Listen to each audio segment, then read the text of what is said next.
Hi guys, எல்லோரும் எப்படி இருக்கீங்க? நல்லா இருக்கீங்களா? ஸோ ஆல்ரெடி நான் எங்கள் வீட்டில் கட்டியிருந்த தேன் சிட்டோட கூண்டை உங்களுக்கு காமிச்சிருந்தேன்.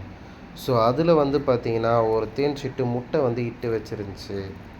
ஸோ இப்போ அந்த முட்டை குஞ்சு பொரித்து இந்த கூட்டுக்குள்ளே ஒரு தேன் சிட்டோட குஞ்சு ஒன்று இருக்குது. ஸோ அதை உங்கள் எல்லாருக்கும் காட்டலாம் அப்படின்னு நினச்சேன் கைஸ். ஸோ இதுக்குள்ளே எத்தனை தேன் சிட்டு குஞ்சு இருக்குதுன்னு உங்களுக்கு தெரிஞ்சால் கமெண்ட் செக்ஷனில் சொல்லுங்கள். அண்ட் அது எந்த கலரில் இருக்குது அப்படின்னு சொல்லி கமெண்ட் செக்ஷனில் சொல்லுங்கள் கைஸ். ஸோ இந்த மாதிரியான தேன் சிட்டுக்கள் உங்கள் வீட்டில் கூடு கட்டி குஞ்சு பொரிச்சிருக்கா அப்படின்னும் கமெண்ட் செக்ஷனில் சொல்லுங்கள். ஸோ இது ரொம்ப அழகாக இருந்துச்சு கைஸ். நான் இதை மாதிரி எங்கள் வீட்டில் இதுக்கு முன்னாடியே கட்டியிருக்கு. ஸோ இது 2வது தடவை. ஓகே கைஸ், இதை பார்த்து எல்லாத்தையும் கமெண்ட்டில் சொல்லுங்கள். Bye bye friends.